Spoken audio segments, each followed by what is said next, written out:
This video will cover the next business message assignment, persuasive messages.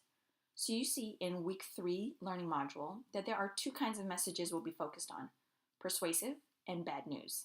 This video covers the first of the two. So when you click into week 3, you'll see the instructions for both assignments, and make sure to read through both before you go through all the weekly content. Now, you'll notice for last week, we did the neutral news memo, and so each assignment covers a different topic and different format. This assignment's topic is on persuasive messages in the format of an email.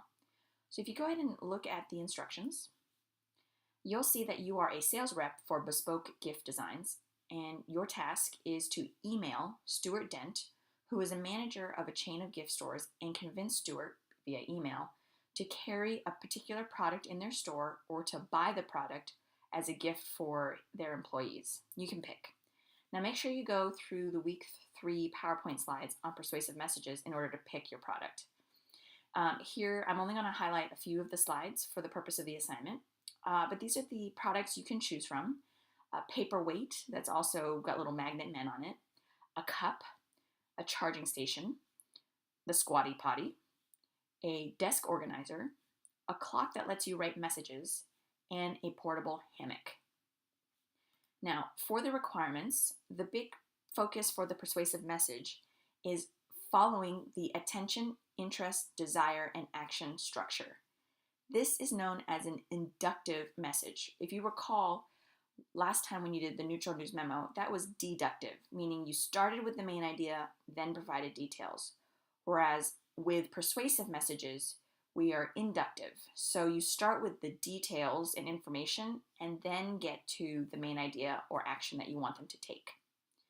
So you make sure to look at the requirements and follow them along, but I want to also highlight, as you go through the slide deck for week 3, I will always highlight the 10 steps that you need to create the business message. This will help you organize your thoughts and your writing and outline it in a way that will help you succeed in writing the right business message.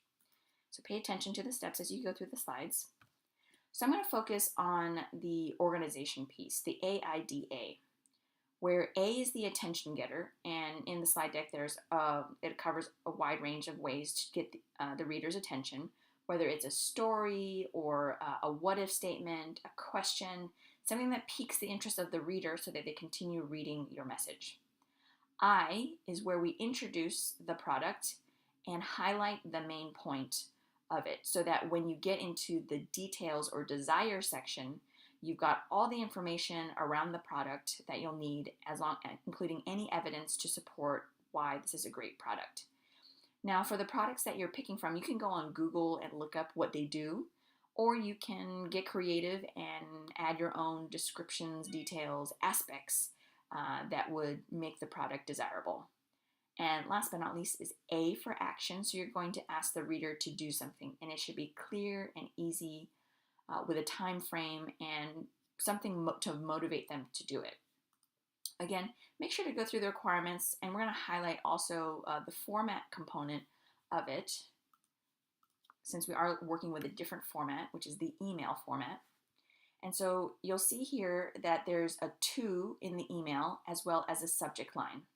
You don't have to worry so much about the from and the date because that's typically automatically added by the software. But other things you want to make sure is you've got paragraphs separated by one line. It's only about a page. You have an appropriate greeting or salutation, an appropriate complimentary closing, and a signature block with your name and the company. This example here is just to show you what an email format looks like, but I'm also going to provide you with an example of what the assignment could look like. So here's an example of a persuasive email. Again, you've got your to and your subject and your greeting, and the organization here is in the AIDA format. So for the A, or the attention getter, this student highlighted his experience as a sales rep and then asked an interesting question to get their attention. The I, or introduction, is the second half of the first paragraph, where it talks about the hammock and the main purpose, which is to help with relaxation. Then here we focus on the details of the product, talking about what it can do, as well as compelling evidence as to why they should carry the product. Here we have a testimonial, we've got a money back guarantee, free return shipping. So you can get creative on what you want to offer to convince someone to buy your product. And then last but not least is the A, or action. So it's a complimentary closing, but asks the reader to do something. In this case, to purchase 10 hammocks today and get one free.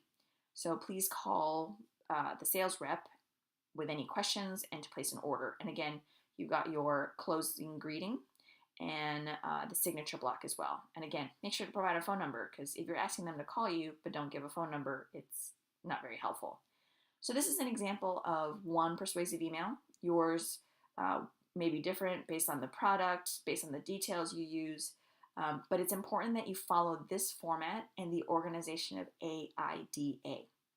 Good luck on the persuasive email assignment. I look forward to reading it.